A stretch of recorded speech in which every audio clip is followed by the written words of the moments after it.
Okay, where to start with? I'm going to start with the John Holland because it's the only one out of them all that's not straight. There's an odd reason to start, but we will. Okay, Tower, disruption. Boom, that's full on. No hold back here, guys. Major Arcana, the Tower. Today exemplifies so deeply the Tower energy. Unexpected upheaval that can change your life's direction. It can be quite, it's unexpected often, but it can be angst creating, so feeling anxious, tied up, deflated, a little bit depressed, worried. However, you don't need it to feel that way. The Tower is about transformation, changes at the core of your soul. So I like his card in many ways. You see the golden glow behind the shattered pieces of him. That's the shining light from within. That's the glow of harmony again, pulling together the pieces that may have been fractured one way or another. So the Tower is about dismembering something but reformatting it in a new shape, which is exactly how that picture is depicted there. So it's quite a good idea of what can happen. Now this can be personal, it can be relationships, and it can also be career. I have noticed this in careers, that there can literally be an argument, that there can be people around who walk out or hand their notice in, or you could even come under fire yourself from a boss or a co-worker. So when the Tower card is around, it pays to be on your toes, to understand the undercurrents that are going on behind an event and to deal with it in the best way forward, or the best way possible, so that you move forward with new ground, new structure, new insight and new awareness. And using strategy can be a very good diplomatic way of going about that. In fact, the more strategy we apply to situations, often the better it can be, and then we don't feel as discombobulated or separated when something like the Tower or the disruption occur in our life. Now, I do note in the strategy that there are coins on the left-hand side if you look at the card closely. So that could be referring to money or finances or career sector for some of you. Of course, it can be at a much more personal level. It can also be at a deep spiritual level, this disruption. Some of you might know people who were affected in the Sri Lankan bombings that have just taken place yesterday, or you might have been to Sri Lanka yourself and visited it, or there might be something tied in with the feeling of today on the 22nd of April, which is Easter Monday, globally anyhow. The Chariot. There's a beautiful, strong card. So even though you have the disruption, you have another major arcana next to it. And both of them actually indicate incredible strength and the fortitude to continue on and reshape, reshuffle, move on, no fear. In fact, I follow a guy on YouTube called Suspicious Observers, and every video he finishes off with, he says, no fear, everyone. Don't be in fear. Be encouraged. Be in movement. Be forward. Be prepared to learn, change, and grow. So the two of them go very well together. They represent personal power and spiritual power and attainment of knowledge, awareness, and understanding. They can represent movement and travel and shifting. Also your own personal vehicle that you own. So some of you might be purchasing a new vehicle, whether it be a car, a bus, a motorhome, a motorcycle, whatever, or there could be issues around it, like it might need unexpected maintenance or have an unexpected breakdown, or need spending money on, for a new warrant or registration. It can also have to do with going on road trips, so driving somewhere and going on a holiday.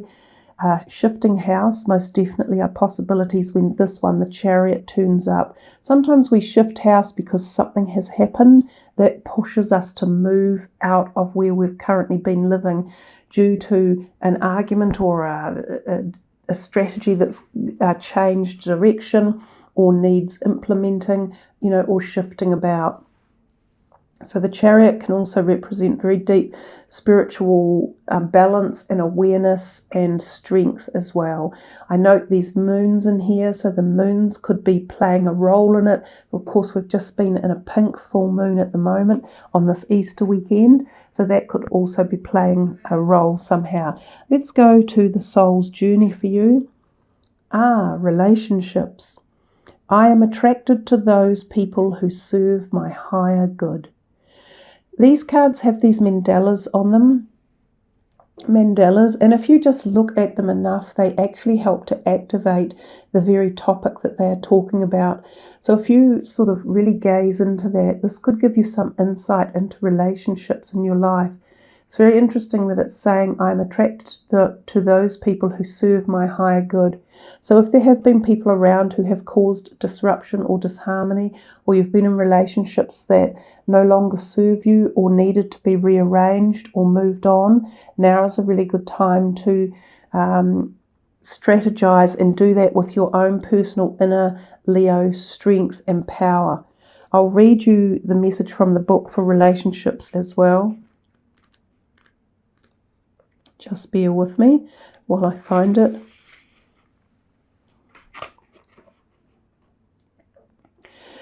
In this three-dimensional world in which we live, there is a sense that we are separate from one another and also that we meet by chance. This is an illusion. The people in our lives are drawn to us and are here for a reason. It is through sharing experiences and having relationships with others that we begin to understand ourselves. When someone appears in your life, you must see what is not resolved or whole in the person and understand the lessons he or she brings home to you. You draw others to you like magnets in order to learn various aspects of yourself. The people you have close relationships with on earth are usually members of your soul family. You have chosen to incarnate together to help each other learn lessons, even though it may not seem that way to you now. Once a lesson is learned, don't be surprised if that person fades away. People are in your life for a reason, a season, or a lifetime. So we'll wait and see what other cards turn up. There is a possibility here of new relationships coming in that are charmed and full of your next learning lesson. Sometimes these are still difficult or painful, and other times they are full of love and harmony and bliss and support and nurture. But if this one does represent a relationship that was just destined to be moved on, know that you have learned from it and grown, even though it might not feel like it at present, and that your soul is evolving and taking you to the next step of higher awareness and connectedness. Wow. Yeah, walking away again can be from anything. You can be walking away from a career or a country you lived in or a neighborhood. You could be walking away from decisions or belief systems, but often this is walking away from an emotional thing such as relationships. And we have so many messages in here about walking away, but also receiving new relationships coming in. And once we allow ourselves to do the walking away, then we allow the new ones to come in. So just remember, this could be anything in your life. It can also be health regimes. It can be understanding life at the higher level and awareness as well. Emotional withdrawal. We can feel that way when we go through something like the disruption. We can feel like we need to do exactly what he is doing on that card, seeking a little bit of solace, meditation, time out, recuperation, seeking answers from ourselves and also from higher areas of life. In fact, that card is a beautiful card. It's really peaceful to look at. It sort of tunes us into nature as well, so being at one with nature and bodies of water. It's also the number 8, which is the karmic number of lessons and, eternal growth and knowledge and understanding. This card can turn up when we find ourselves in a situation where we have seen an unbalanced relationship.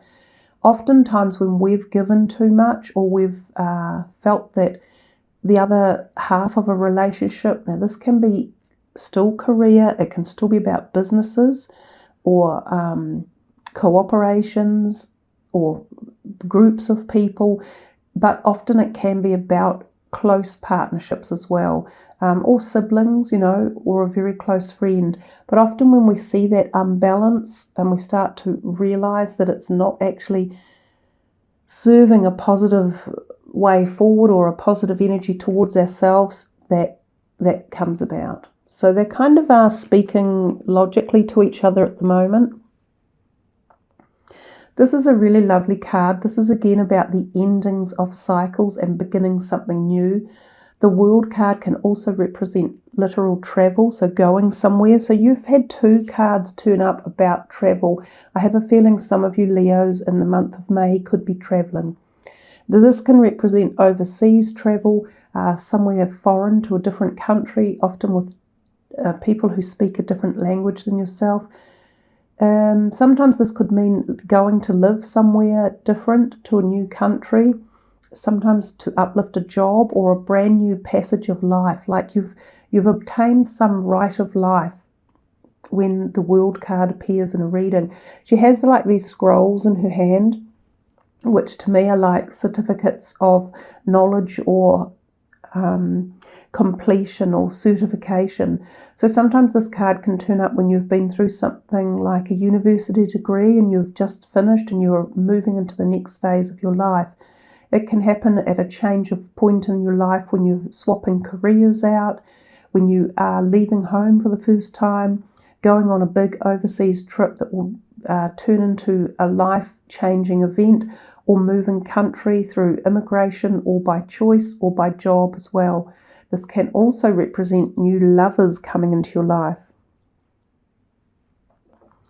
The Six of Cups is a lovely card. It's the cycle of life, basically. It's the effect of give and take. And when we are in the ability to be the receptacle of either giving or taking, then the ebb and flow of life is activated within us. When this happens, know that you're on the cycle of life, that everything will continue to move forward as it should. If you're having trouble either giving or receiving, life starts to stall and then things start to grind down and nothing happens. And we feel things like emotional withdrawal and stuff like the disruption. So knowing how to balance life, knowing how to balance the giving and the taking, the gratitude, the harmony, the love, the time out, the meditation, the happiness, the laughter, the partying, all of those things, when you balance them, you become free-flowing. Life moves with greater ease. It's just like oiling the chain on a bike. If you're trying to hop on a push bike and the chain is stuck, rigid, tight, it's very difficult to pedal the bike. But if you put some silicone on it or some sort of lubricant and you hop back on the bike and start to pedal, you're free flowing and the bike moves and your journey begins. It's the same analogy. Also, sometimes with this card, you could be on the receiving end of some sort of money or increment, a pay rise, a gratuitous gift, an inheritance, things along those lines. So it does bode well, often for finances. If you're not getting it, you're often giving it to someone who needs it that you know of. Yep, exactly.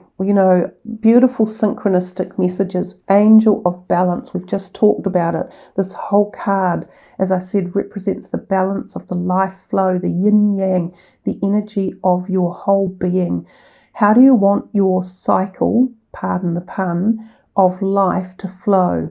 If you want to receive, you must give. If you want to give, you must receive.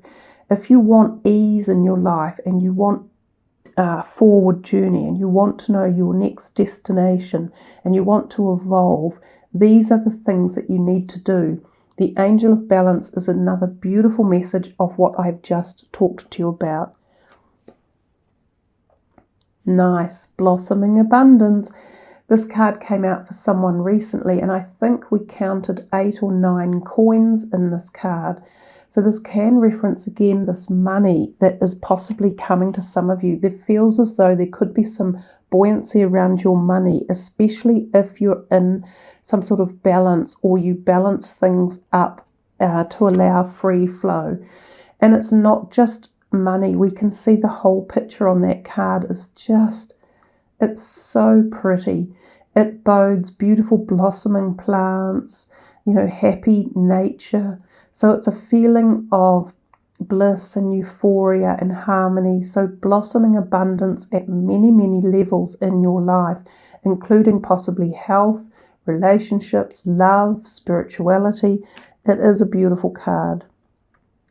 Partnerships and alliances is another really nice one. This is the 3 of Wands. Again, this can be considering forming a new alliance or partnership, sometimes going overseas. So travel can be a part of this one, or expansion. This is the card of expansion and choices, and often involves a greater perspective than where you currently are. So sometimes, especially via the internet, it can be growing a business technologically or into other aspects or parts of the globe. So sometimes you might travel to do it, to form these partnerships and alliances, of which they were also in this World card.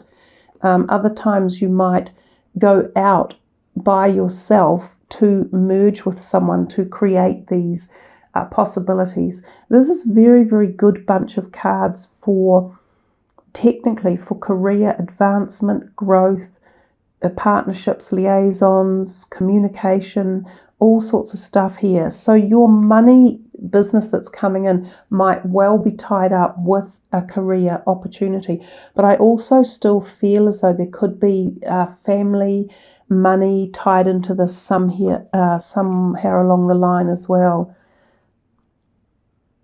Oh, the 9 of Cups, the Wish card. Now, do you know, I couldn't tell you the last time this card came out. I haven't seen it turn up in a reading from the John Holland deck for a very, very long time. So beautiful is that picture to look at. It says fulfillment of wishes. Your wishes are granted.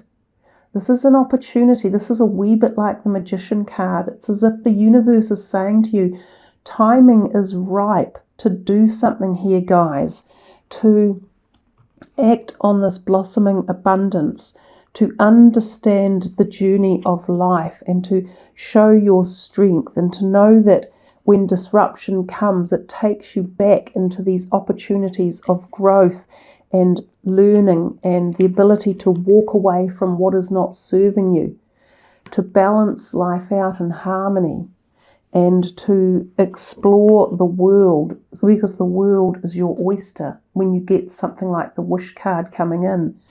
Really enjoying the way your reading's coming together. Judgment and disruption are very, or the Tower, very, very similar. Again, you see, so the more cards we start dealing, the more messages we're duplicating. I have a feeling they're almost ready to close the reading down because we are starting to replicate messages. The Judgment is very similar to the Tower in as much that you get this epiphany, like this horn blowing on the top of his mind, illuminating his head, and there's illumination here on the top of his head, that you get this epiphany that you understand something wasn't working, it just wasn't serving you right. So you balance things out and you take time to find resolve and to have a strategy on how to move forward and change what wasn't serving you and turn it into your positive purpose in life. And that's what the Judgment is. Sometimes too, the card can denote things going on with your head, either physical pain like eyesight, earaches or toothaches, but also sometimes feeling anxious. So I think for the month you've got some great positivity and options in many aspects of your life, even including this one, the relationships. But somewhere there's there's a need for you to also take some time out and really balance the body and bring some harmony and peace back into anything that creates anxiety or tension for you. Oh, I pulled 2 up by mistake. You've had 11 before, I think. But you've now got cornucopia, and I said the messages are starting to just replay themselves. And we've got the goddess of the moon. So the goddess of the moon is very much about, sort of connecting with your higher self, feeling into intuition in particular, paying respect to the divine aspect of our knowledge and wisdom and our life and our journey that we chose to take. But also that cornucopia is coming into your life as well. So I think if we have cornucopia, fulfillment of wishes and blossoming abundance, you guys, even with the other stuff that was going on in the background, which is there for you as messages as well, but these ones just seem to shine out and really offer sort of hope, prosperity, evolvement, positivity, high vibrational energy stuff. So you have a dichotomy going on in the reading where there is a bit of both. So there's whether or not your month will actually split itself in 2, I'm not sure, but there's really good highs, and then there's some stuff that fuddles you or makes you feel ungrounded or uncertain, and then you come back into all this magic again and then back down. That's what I'm feeling. So it's coming and going, but boy, beautiful, beautiful cards for you guys to have turn up for your reading. So all the best of beautiful luck, fulfillment of your wishes, blossoming abundance, and cornucopia for you guys for May. May it be a wonderful one for you. Hey, thanks for joining me. I love it when you leave your comments. I would like to know about that question I asked at the beginning.